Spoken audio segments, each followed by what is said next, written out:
어둠의 길이 되는 은혜라는 제목을 가지고 하나님 말씀 나누겠습니다. 오늘 벌써 대림절 네 번째 주일을 맞이했습니다. 저희가 네 번째 주일을 맞이하면서 첫 주부터 주님 오심을 기다리면서 말씀을 함께 나누고 삶의 모습을 점검해 보았습니다. 그 첫 번째 시간에는 우리가 감사할 수 있는 이유는 예수님이 우리 안에 계시기 때문에 감사할 수 있다는 사실을 우리가 함께 나누었습니다. 두 번째 시간에는 주님은 우리에게 진심의 사랑을 보이셨다는 사실을 우리가 확인했습니다. 주님의 사랑은 진심이셨어요.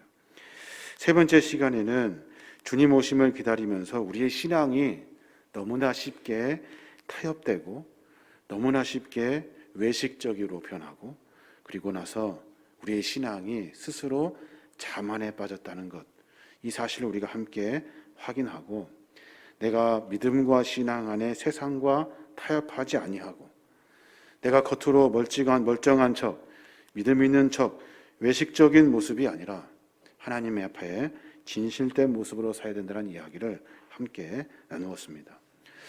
오늘은 이 어려운 시대에, 정말로 어렵고 힘든 이 시대 가운데 우리가 어떻게 하나님의 은혜를 만날 것인가에 대한 고민을 같이 나눠보려고 합니다. 그래서 우리 삶의 모습을 점검하고 내가 주님께 은혜 받을 만한 자들로, 하나님의 은혜를 만날 수 있는 믿음의 종들로 우리 삶의 모습을 점검해 보려고 합니다. 가장 어두웠던 시대, 가장 힘들었던 시대, 가장 악했던 시대를 한번 생각해 보면 성경에 아마 노아의 시대가 아닌가 생각해 보게 됩니다. 그때 그 악한 시대를 보시고 하나님이 오죽했으면 한탄하셨다라고 말씀하셔요. 그 시대를 보고 한탄하신 거예요. 한탄이라는 단어는 영어로 유관스럽다, 마음이 불편하다, 마음에 근심이 있다라는 뜻이에요. 이 근심은 어지간해서 해결하기 어려운 일 때문에 속이 썩어 문드러지는 거예요.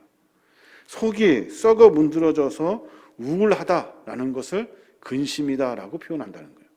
그러니까 하나님이 어두운 시대, 악한 시대를 보시고 한탄하셨어요. 마음 가운데 해결이 안 돼서 속이 뭉들어져요. 그리고 나서 우울해서 마음 가운데 한탄하며 가슴을 치신 거예요. 오죽했으면. 한탄이라는 단어를 사용하셨을까요? 왜 그 시대가 하나님 보시기에 한탄하실 시대가 되었을까요? 하나님께서는 인간을 보실 때 왜 마음의 상처를 입으시고 마음이 그렇게 불편하셨을까요? 왜냐하면 잘 아시는 것처럼 인간이 죄를 지었기 때문에 그래요. 죄를 지었다고요? 인간은 연약하기 때문에 죄 지을 수 있어요. 실수할 수 있어요. 근데 그 죄가 예사롭지가 않아요. 그 죄를 하나님께서 보시고 한탄하신 거예요. 그 죄가 어떠하냐면 연약해서 실수해서 넘어지는 죄가 아니라 의도적인 죄였다는 거예요. 의도적으로. 누군가 여러분에게 실수를 저질렀어요. 큰 잘못을 저질렀어요. 그것이 실수이면 용서할 수 있잖아요. 그런데 그 잘못이 의도적이었다면, 그 잘못이 계획적이었다면 정말로 분이 나고 화가 날 거예요. 마찬가지로 노아 시대의 사람들이 하나님 보시기에 죄를 행했는데 그 죄가 실수가 아니라 계획적이었다는 거예요. 하나님이 뻔히 싫어하는지 알면서 죄를 지었고, 죄인지 알면서 모두가 그냥 그렇게 살았다는 거예요. 창세기 6장 5절에 보니까 여호와께서 사람의 죄악이 세상에 가득함과 그 마음으로 생각하는 모든 계획이 항상 악합뿐임을 보시고 라고 말씀하셔요. 그러니까 죄악이 순전히 악해요. 세상이 순전히 악하고 인간의 마음과 생각이, 모든 계획들이 악하게만 돌아가고 있었다는 거예요. 회개는커녕 죄가 죄인지도 모르고 하나님 보시기에 합당하지도 않으면서 계속해서 죄를 반복적으로 지었다는 거예요. 그게 바로 노아 시대의 문제였다는 거예요. 요즘의 시대는 어떨까요? 요즘의 시대도 마찬가지입니다. 죄이면서도 그 죄를 반복적으로 지어요. 하나님 보시기에 싫어하면서 뻔히 하나님이 살아계시다고 고백하면서 하나님이 없는 것처럼 죄를 지으며 산다고요. 회개는 고사하고 죄를 반복적으로 지어요. 그 모습을 보시고 하나님이 한탄하시는 거예요. 한탄. 우리가 노아의 홍수 사건 3개를 하나님께서 물로 심판하시는 사건을 보고 하나님께서 너무 가혹하다라고 말할 수 있어요. 그런데 가혹한 것이 아니에요. 오죽했으면, 인간의 그 죄가 오죽했으면 하나님은 심판을 결단하신 거예요. 로마서 1장에 보면 인간이 살면서 짓게 되는 대표적인 죄 21가지를 소개해주고 있습니다.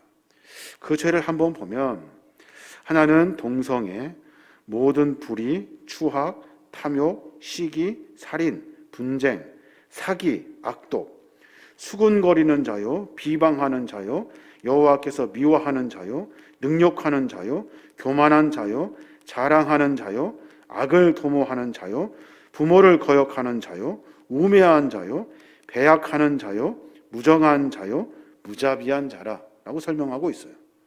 21가지 죄를 쫙 나열해놓고 있다고요.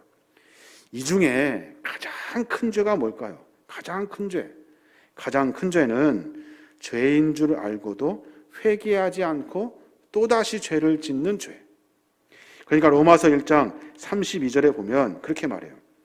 그들이 이 같은 일을 행하는 자는 사형에 해당한다고 하나님께서 정하심을 알고도 자기들만 행할 뿐 아니라 또한 그런 일을 행하는 자들을 옳다 하느니라. 이 수많은 죄들 하나님께서 사형에 처한다고 정하시고 명령하셨는데 그것을 뻔히 알고도 그 일을 반복적으로 지은다는 거예요. 자기만 지은 것이 아니라 옆 사람에게도 괜찮다고 상관없다고 해도 된다고 설명한다는 거예요. 죄를 회개하기는커녕 그것이 죄인 줄 알면서 자기뿐만 아니라 의도적으로 계획적으로 다른 사람들까지 죄 속에 빠져들게 한다는 거예요. 그 죄를 보시고 하나님이 한탄하시는 거예요. 로마서 말씀처럼 자기들만 행할 뿐 아니라 그 일을 행하는 모든 자들에게 옳다고 설명했다는 거예요. 그 악함을 보시고 주님께서 그 마음 가운데 한탄하시는 거예요. 노아의 시대가 그랬고 오늘의 시대가 그랬다는 거예요. 다시 말해서 의도적으로 죄를 짓는 거예요. 하나님이 뻔히 알면서 의도적으로 죄를 지어요. 하나님이 싫어하는 거 알면서 의도적으로 죄를 짓고 나뿐만이 아니라 다른 사람들에게도 상관없다고 설명해요. 이 시대가 악한 시대예요. 이 시대가 심판받을 만한 때예요. 그래서 6절에 결론이 나와요. 뭐라고 말씀하시냐면 땅 위에 사람을 지으셨음을 한탄하사 마음에 근심하시고 라고 말씀하셔요. 사람을 지은 것을 한탄하셨다는 거예요. 노아 시대 세상 모든 사람들이 다 그랬다는 거예요. 그래서 창세기 6장 11절에 보면 그때 온 땅이 하나님 앞에 부패하여 포악함이 땅에 가득한지라 하나님이 보신즉 땅이 부패하였으니 이는 땅에서 모든 혈육 있는 자의 행위가 부패함이로라.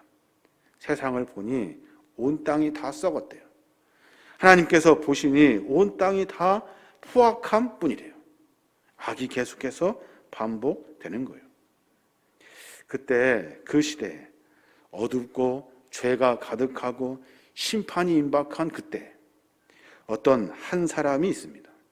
그 사람이 누구냐면 노아라는 사람이에요. 밤이 깊으면 깊을수록 별이 더욱 빛나듯이 칠흑같이 어두운 시대에 별처럼 빛난 사람이 노아라는 거예요.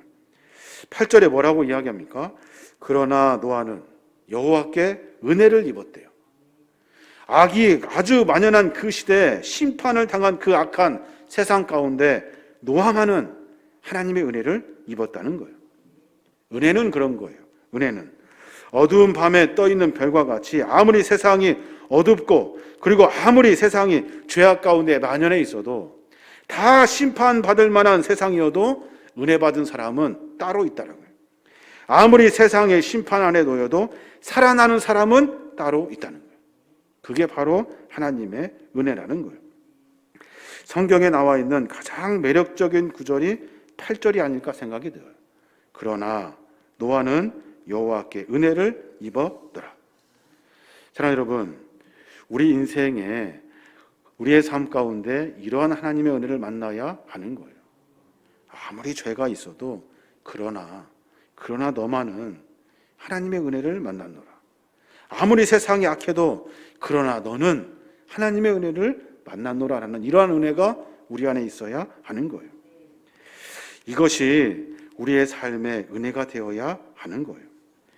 인간의 죄가 너무나 크고 전 세계를 덮는 수많은 죄가 만연해 있어서 심판을 멈출 수가 없대 하여도 하나님 우리에게 은혜를 베풀어 주셔요. 어떻게 하면 그 은혜를 받을 수 있을까요? 먼저 은혜가 뭔가 생각해 봐야 돼요. 여러분, 은혜가 뭡니까? 은혜는 하나님이 나에게 주시는 것이 은혜가 다가 아니에요. 은혜는 내가 하나님이 필요합니다라고 고백하는 것이 은혜예요. 내가 하나님 없이는 살 수 없습니다라고 말하는 것이 은혜예요. 그때부터 하나님의 은혜가 시작되는 거예요. 하나님이 어떤 분이십니까? 수많은 죄악 속에서 진노 중에라도 긍휼을 잃지 않으시는 분이 하나님이셔요. 그 죄악 가운데서도 돌이켜 하나님을 바라볼 때 내가 이 죄악의 순간에서 하나님께 내가 주의 은혜가 필요합니다, 주님 나와 함께 해 주십시오라고 고백하는 그 짧은 기도의 한마디가 진노 중에라도 긍휼을 베푸시는 하나님의 은혜를 만나게 되는 거예요. 아무리 세상이 악하다 하여도, 우리가 돌이킬 수 없는 죄를 지었다 하여도 하나님의 이름을 부르면, 하나님께 나아가려고 하면 하나님은 우리에게 은혜를 베풀어 주시는 거예요. 그러니까 우리 스스로 고백하셔야 돼요. 주님, 내 죄악이 너무나 가득하여서 죽을 수밖에 없지만, 내 죄악이 가득하여 내가 주 앞에 설 수 없지만 여전히 나는 주님이 필요합니다, 나는 주님이 필요합니다 라고 고백할 때, 그때 하나님의 은혜가 넘치게 되는 거예요. 하나님은 어떤 분이십니까? 하나님은 진노하시는 분이 아니셔요. 하나님은 심판하려고 작정하신 분이 아니셔요. 내가 너희들을 싹 다 밀어버리겠다고 말씀하시는 그런 칼을 든 하나님이 아니라고요.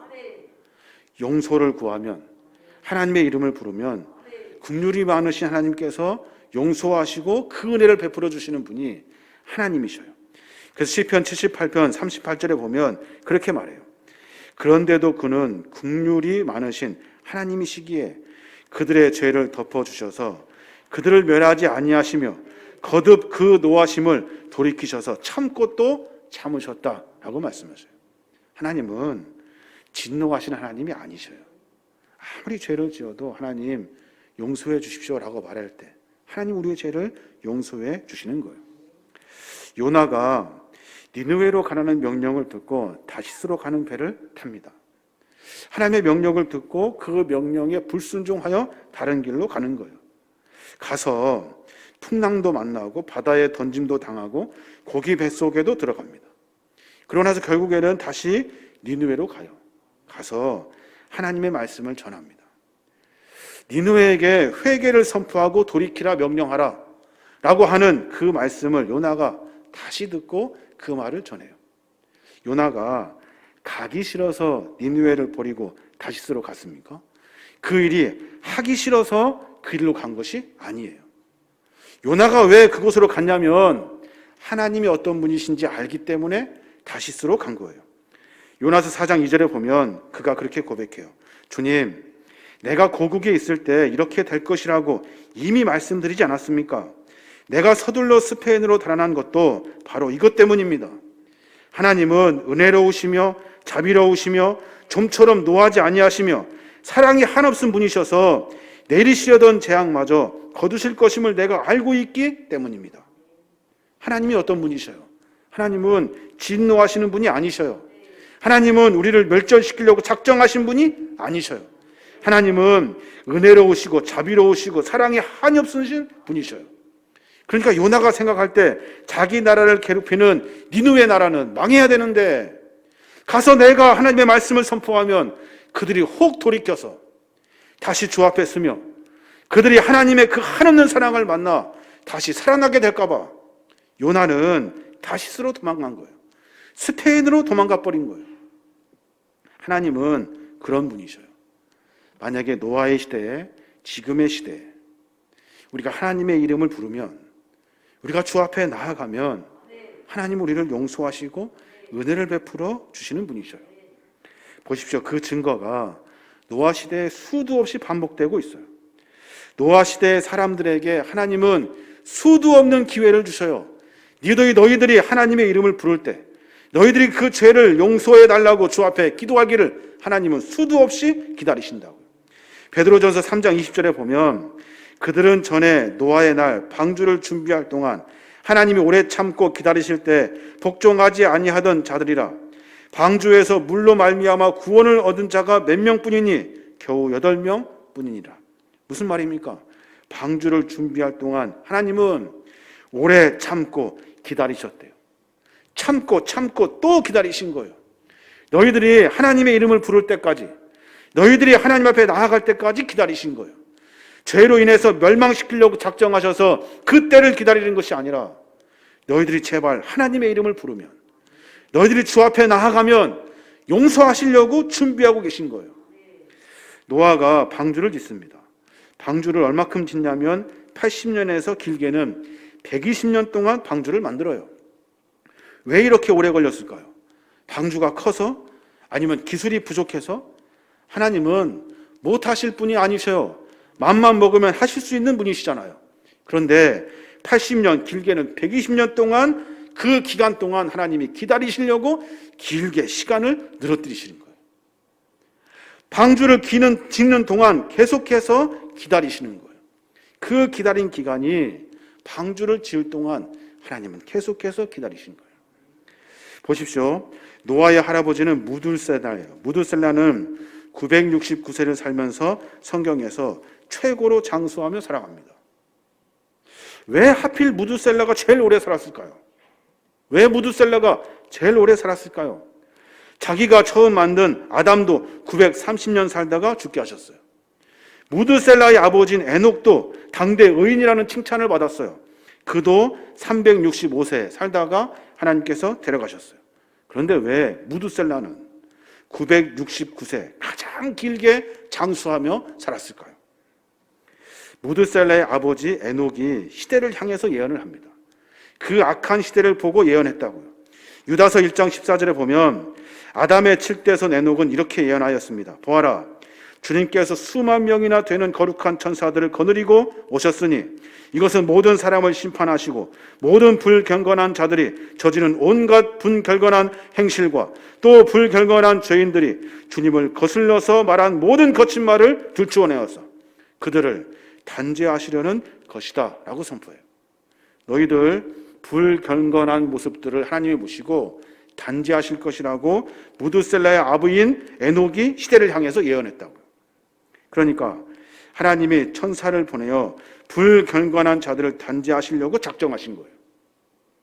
이 예언이 성취됩니까? 성취됩니다. 바로 성취돼요. 에녹의 아들 무두셀라의 이름이 뭐냐면 창을 가지고 마을을 지키는 자다라는 뜻이에요. 다른 의미로 해석하면 그가 죽으면 마을에 종말이 온다라는 뜻이에요. 그러니까 무두셀라의 이름을 동네 사람이 부르면서 모두가 다 그렇게 말했다고요. 네가 죽으면 우리 마을에 종말이 온다.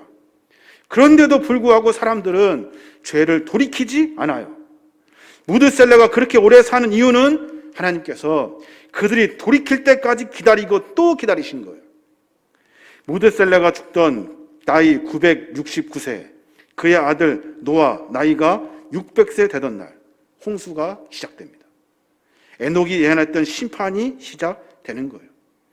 하나님은 그 악한 시대를 보시고 심판을 작정하신 것이 아니라 기다리고 또 기다리신 거예요. 또 기다리고 또 기다려서 그들이 잘못을 인정하고 하나님께 돌아와서 회개하기를 기다리신 거예요. 홍수 심판이 잔인하다고 말하면 안 돼요. 잘못은 하나님이 아닌 회개하지 않는 인간에게 있는 거예요. 지금도 죽어서 지옥 가는 사람들은 하나님의 사랑이 없어서 그런 것이 아니라 하나님의 사랑을 외면했기 때문에 그래요. 수없이 많은 기회를 주셨음에도 불구하고 그 은혜를 모른 척 계속해서 반복해서 죄를 짓기 때문에 그래요. 하나님은 우리에게 은혜를 베풀어 주시는 분이시고 긍휼이 많으신 분이시고 우리를 살리시려고 하시는 분이 하나님이셔요. 하나님의 그 사랑을 측량할 수가 없다고요. 근데 인간은 어떻습니까? 인간은 자기가 지은 죄를 하나님이 뻔히 싫어하는지 다 알면서 하나님이 없는 것처럼 삶을 살아요. 그 죄를 반복해서 지은다고요. 노아 시대 사람들은 1000년 동안 하나님께서 기다리는 그 기다림을 외면해버리고 그들이 삶 가운데 계속해서 부르고 들을 수 있도록 무드셀라를 살게 하신 하나님의 그 은혜를 다 잃어버리고 죄를 반복하며 살아요. 이런 상황 가운데 하나님을 떠나지 않고 하나님을 붙잡은 사람이 있었다는 거예요. 그가 누구냐면 노아라는 사람이에요. 노아라는 사람. 여러분, 이 시대는 악합니다. 무엇가 죄인지도 모르는 만큼 이 시대는 악합니다. 우리의 죄는 반복됩니다. 무엇이 죄인지도 모르게 반복됩니다. 하나님이 알겠지라고 스스로 속으로 말하지만 겉으로는 하나님이 없는 것처럼 죄를 반복하여 짓습니다. 내 손, 내 발, 내가 먹는 것, 내가 하는 것, 순전히 죄는 반복됩니다. 이 죄 때문에 우리는 심판을 당하게 되는 거예요. 그 순간 어떻게 됩니까? 노아처럼 하나님을 찾아야 돼요. 하나님의 이름을 부르어야 돼요. 죄악 속에 빠져가서 거기서 흥청망청 알지도 모르는 죄를 반복하는 것이 아니라 하나님을 불러야 돼요. 그리고 나와 함께 하신 하나님의 은혜를 내가 만나야 하는 거예요. 9절에 보니까 노아에 대해 설명해요. 노아는 의인이요 당대의 완전한 자라. 그는 하나님과 동행하였으며 라고 기록해요. 이 본문을 보면 노아는 의인이기 때문에 완전한 자이기 때문에 하나님과 동행한 것처럼 보여요. 근데 성경을 그렇게 읽으시면 안 돼요. 정확히 읽어야 하는 거예요. 그는 하나님과 동행했기 때문에 의인이고 완전한 자가 된 거예요. 영어 성경에 보면 이렇게 나와 있습니다. 영어는 여러분 읽으시고 해석하면 그래요. 그의 의로움과 완전함은 그가 하나님과 동행함으로 보여졌습니다. 그러니까 우리의 의는, 우리의 완전함은 내가 하나님과 동행하려고 몸부림칠 때, 내가 하나님의 이름을 부를 때, 그때 내 삶에 하늘의 은혜를 만나게 되고 의로운 삶으로 살게 되는 거예요. 그게 바로 은혜라는 거예요. 주님 오심을 기다리면서 그런 생각을 해봅니다. 왜 나는 매번 반복되는 성탄절을 맞으면서, 왜 매번 똑같은 삶을 살며, 왜 매번 죄 속에 살아 또다시 주님의 은혜를 갈망하고 있는가? 왜 나는 이 빌어먹을 죄를 계속해서 반복하는가? 우리의 삶을 점검하고 또 점검해야 돼요. 그렇지 않으면 하나님의 은혜를 만날 수 없는 거예요. 은혜는 그런 거예요. 은혜는 은혜 주십시오. 위에서 하늘에서 은혜가 떨어지는 것이 아니라 내가 하나님이 필요합니다. 내가 주님이 필요합니다라고 말할 때 그것이 은혜예요. 그 고백이 은혜라는 사실을 분명히 깨달아야 하는 거예요. 아무리 악해도, 아무리 세상이 어두워도, 아무리 힘들어도 은혜 받고 전진하는 사람은 있어요. 죽을 위기에 있어도 분명히 살아나는 사람은 있다고요. 그게 누구냐면 하나님의 이름을 부르는 사람이에요. 주님과 동행하려고 몸부림치는 사람, 어떻게든지 죄에서 떠나서 하나님 앞에 서려고 하는 사람, 그 사람이 하나님의 은혜를 만나는 거예요. 그게 그 당시에는 노예였고 지금은 우리가 되어야 하는 거예요. 우리의 삶을 점검해 봐야 돼요. 매번 똑같이 반복되는 성탄절이 아니라 매번 똑같이 그냥 입술에 습관처럼 주님을 기다립니다 말하는 것이 아니라 내 죄를 주님께 토설하고 내 삶을 주님께 맡겨 이제 거룩한 주의 백성의 삶으로 살겠다고 각오해야 돼요. 그래서 내년 성탄절에는 하나님 나 이렇게 살았습니다. 그때 그 순간에 돌이켰던 죄를 짓지 않고 내가 주 앞에 섰습니다 라고 고백하는 성탄절이 되어야 하는 거예요. 시대는 악합니다. 너무나도 어둡습니다. 뭐가 죄인지도 모를 만큼 죄악이 만연한 세상에 살고 있습니다. 하나님은 우리의 마음을 보시고 뻔히 알면서 계속해서 죄 속에 빠져드는 우리의 모습을 보시고 한탄하셔요. 어쩌면 좋나 하시며 한탄하신다고. 그 마음을 우리가 알고 깨달아서 내 삶을 점검해 내어야 하는 겁니다. 저와 여러분이 그런 삶의 각오가 있었으면 좋겠습니다. 저는 이제 주님을 붙들며 살겠습니다. 저는 주님과 함께 살겠습니다. 나는 믿음 생활, 신앙 생활, 그리스도인으로 살겠습니다. 세상과 짝하지 아니하고 하나님의 백성으로 살겠습니다. 라고 하는 각오와 결단이 우리 안에 있어야 하는 거예요. 저와 여러분이 그런 믿음과 신앙 생활을 말미암아 이 어두운 세상에 빛이 되고 다 멸망받은 이 죽을 수밖에 없는 이 세상에서 하나님의 생명의 은혜를 소유하시는 저와 여러분이 되시길 주님의 이름으로 축원합니다.